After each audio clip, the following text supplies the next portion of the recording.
Olá para todos, tudo bem com vocês? Bom, meu nome é Lucas e hoje eu estou aqui com o meu grupo. Nós somos estudantes de enfermagem e hoje nós estamos aqui para explicar para vocês sobre aberrações cromossômicas estruturais. Bom, antes da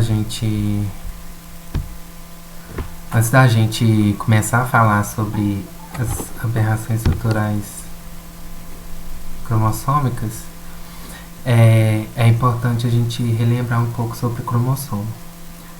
Bom, o cromossomo ele tem um centrômero aqui e dois braços.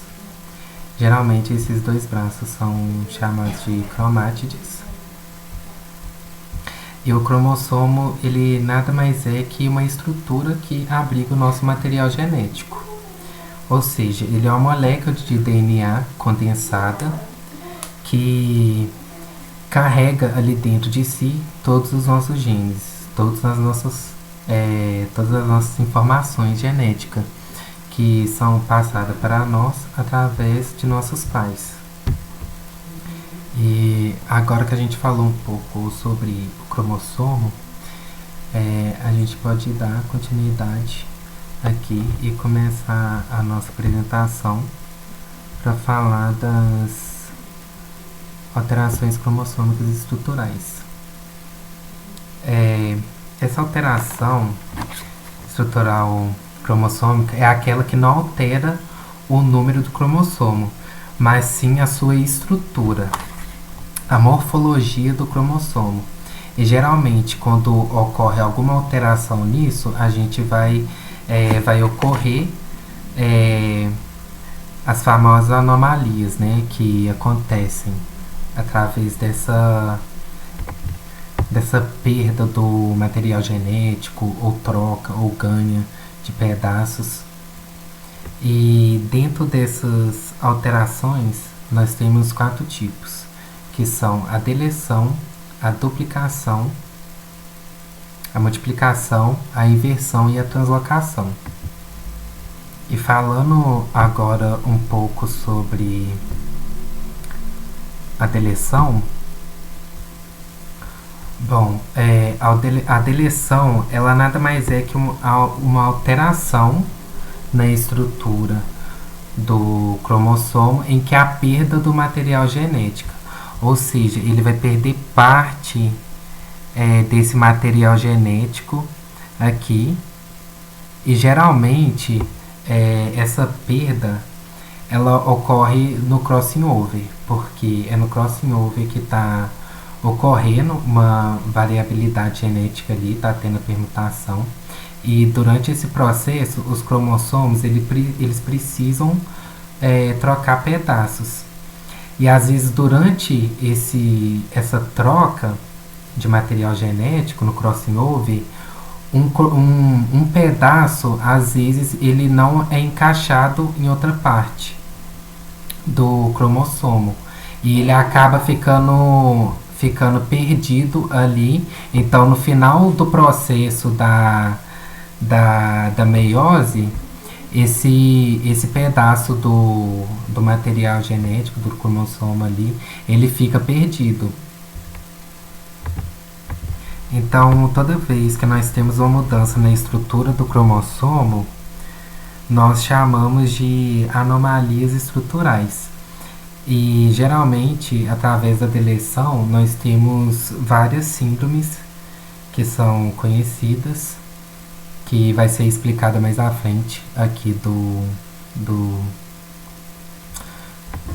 vídeo.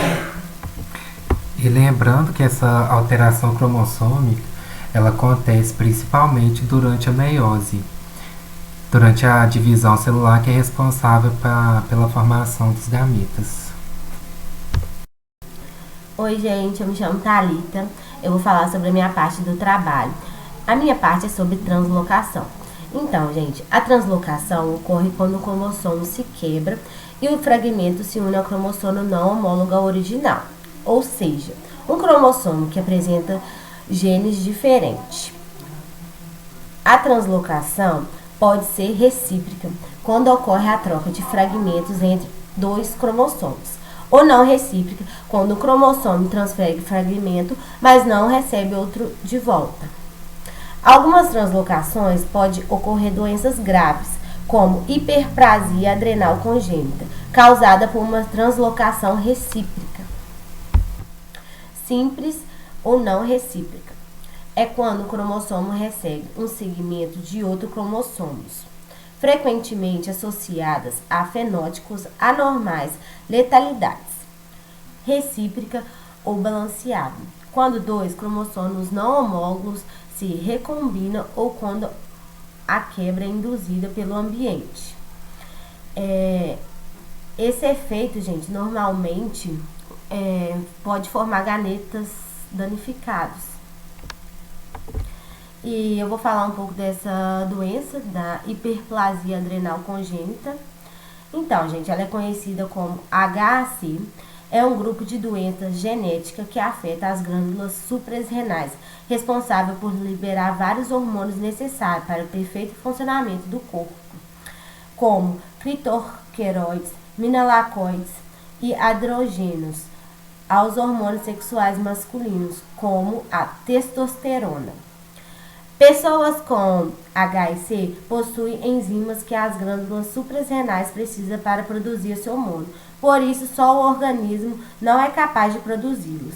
E para compensar essa perda, gente, ele produz de forma exagerada outros tipos de percursos de hormônio. É rara, não possui cura, mas possui tratamento, que se é feito período de forma adequada, garante uma vida normal para as pessoas afetadas. Oi, gente, agora eu vou falar sobre a atrofia muscular espinhar, conhecida como AME. Ela é uma doença rara, degenerativa, ela é passada de pai para filhos.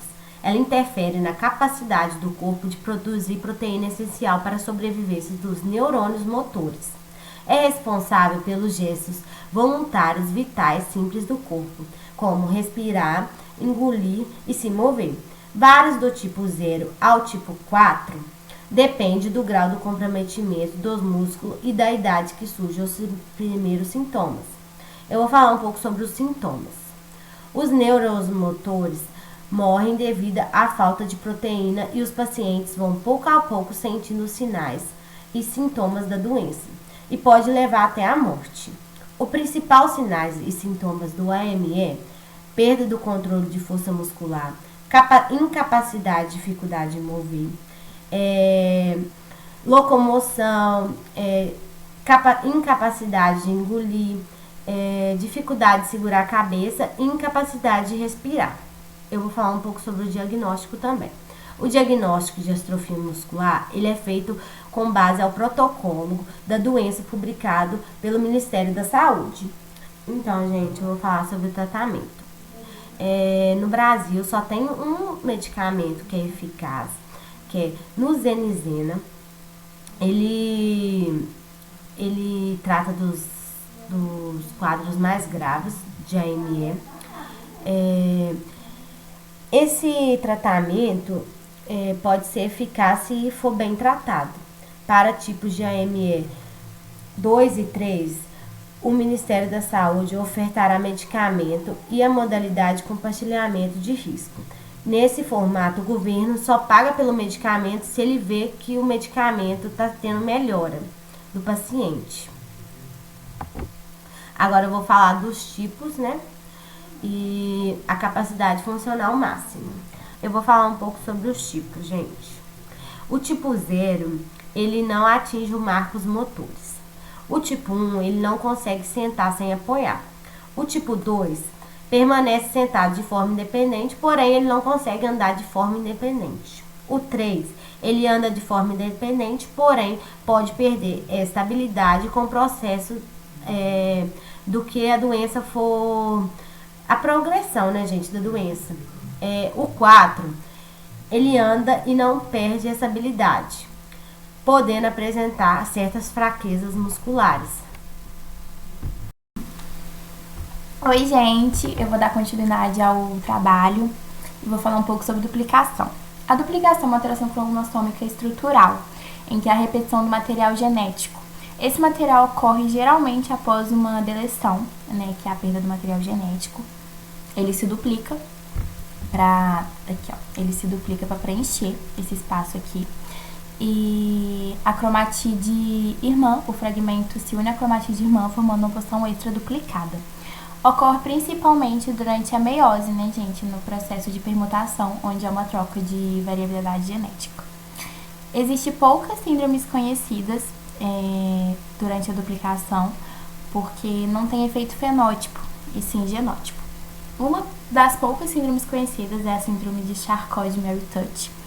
Esse nome é dado pelos 3 pesquisadores que descobriram ela. O resultado da duplicação de um pequeno fragmento na cromatide pequena do cromossomo 17. O indivíduo que contém essa duplicação perde a sensibilidade das mãos e dos pés. Aqui eu vou falar um pouco sobre essa síndrome. Ela também é chamada de atrofia fibular muscular. Não é uma doença única, mas sim um grupo de neuropatias periféricas que atinge o nervo periférico. De origem genética e transmissão hereditária, que passa de pais para filhos, de rara prevalência, afetando algo em torno de 3 milhões de pessoas no mundo, ou seja, bem rara. Ela atinge prevalentemente os membros inferiores dos pacientes acometidos, sendo um dos achados mais característicos a forma dos pés, que eu coloquei uma imagenzinha aqui, ó, como é que fica o pé da pessoa. O paciente com essa doença apresenta um grupo de sintomas bem característicos: fraqueza, parestesia e hipoestesia, ou anestesia são os principais achados. Pés calvos, né, no caso, como já mostrou. Problemas de coluna, como escoliose, cifose, também são uma característica das pessoas que apresentam essa síndrome. Agora, gente, eu vou falar um pouco sobre a inversão. A inversão ocorre quando uma parte do cromossomo se fragmenta, depois se liga ao mesmo cromossomo, porém de forma invertida. Essa alteração cromossômica não altera o número de genes, como as anteriores, mas muda a posição dos genes presentes no cromossomo invertido, que pode afetar a forma como esses genes são expressos. E o que acontece? Durante o crossing over, o cromossomo, ele geralmente fica em looping. E as células, na hora de se reorganizar, ele acaba invertendo esse cromossomo. Invertendo a posição dele, fica invertido.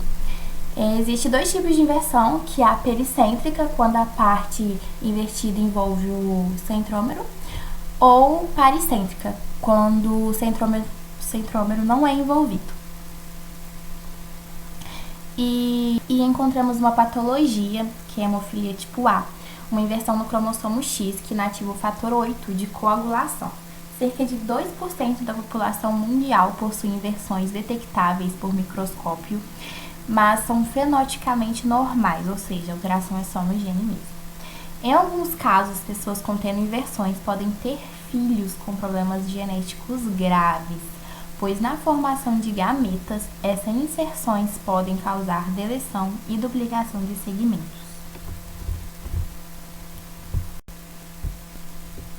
Oi, eu me chamo Mariana e eu vou falar sobre a síndrome de Cri-du-Chat. A síndrome de Cri-du-Chat é uma anomalia genética rara causada por uma mutação no cromossomo 5. Essa síndrome também é conhecida como síndrome do miado de gato. O nome surgiu por causa de um sintoma característico em que o choro do recém-nascido é semelhante ao do miado de um gato, devido à má formação na laringe. Depois de alguns meses até 2 anos de idade, esse choro desaparece. Quais são os sintomas da síndrome? O sintoma mais comum é o choro parecido com miado de gato. E também tem microcefalia, dedos longos, pregas na palma da mão, queixo pequeno, fraqueza muscular, baixa ponte nasal, olhos separados e atraso no desenvolvimento. O diagnóstico da síndrome Cri-du-Chat é feito após o nascimento do bebê, ao perceber os sintomas. Na maternidade, os pais são informados da situação da criança. O diagnóstico da síndrome Cri-du-Chat é feita após o nascimento do bebê, ao perceber os sintomas. Na maternidade, os pais são informados sobre as possíveis dificuldades que o bebê poderá apresentar durante o crescimento, durante a sua vida. Além disso, a criança também pode demorar a andar, a sentar, a ter forças. E qual o tratamento para a síndrome do cri do chá? Não existe cura para a síndrome do cri do chá, mas existem alguns tratamentos, como fisioterapia, fonoaudiólogo, terapia ocupacional, hidroterapia. Quando o tratamento não é realizado corretamente, é possível ocorrer a morte ainda no primeiro ano de vida. O tratamento controla os sintomas e aumenta a qualidade de vida, as atividades cotidianas, as relações interpessoais, o avanço da coordenação motora, das evoluções da habilidade congênitas e perceptivas. Por exemplo, são aperfeiçoadas com acompanhamento de fonoaudiólogo, terapeuta e terapeuta ocupacional. Se caso esse tratamento não for possível e não houver o tratamento correto, a criança pode sobreviver só até 1 ano de vida. Essa síndrome ocorre na deleção cromossômica. Agora eu vou apresentar para vocês a outra síndrome, que é uma distrofia muscular de Duchenne. A distrofia muscular de Duchenne é uma doença genética degenerativa incapacitante, que acomete somente meninos. Sua principal característica é a degeneração progressiva do músculo, em decorrência da ausência de uma proteína, chamada distrofina. Ela é ligada ao cromossomo X. Os sintomas da distrofia muscular é que a criança nasce normal, mas demora um pouco para andar. Entre 2 a 6 anos, cai muito e tem dificuldade para se levantar apoiando as mãos no chão. E aos 12 anos aproximadamente, a criança já não consegue andar, precisando assim da cadeira de roda. Essa distrofia também acomete os músculos do coração, podendo causar problemas cardíacos. Diagnóstico: níveis elevados de CPK podem ser detectados prematuramente nos primeiros meses de vida. O exame de sangue para análise do DNA permite o diagnóstico definitivo em 60% a 70% dos casos. Nos 30% restantes, é necessário fazer a biópsia do músculo para identificar a proteína ausente. Qual o tratamento para a distrofia? A grande esperança do tratamento para os portadores da distrofia de Duchenne está no potencial das células-tronco embrionárias para formar os tecidos necessários para substituir o músculo. Enquanto isso não é possível, pode-se recorrer ao tratamento precoce com corticoides, que ajudam a diminuir o processo inflamatório do músculo. A fisioterapia e a hidroterapia, recursos importantes para controlar a progressão da doença. Há uso de aparelhos BiPAP de ventilação assistida. Para proporcionar maior conforto para esses pacientes. Foi esse o vídeo. Eu espero que vocês gostem. E é isso.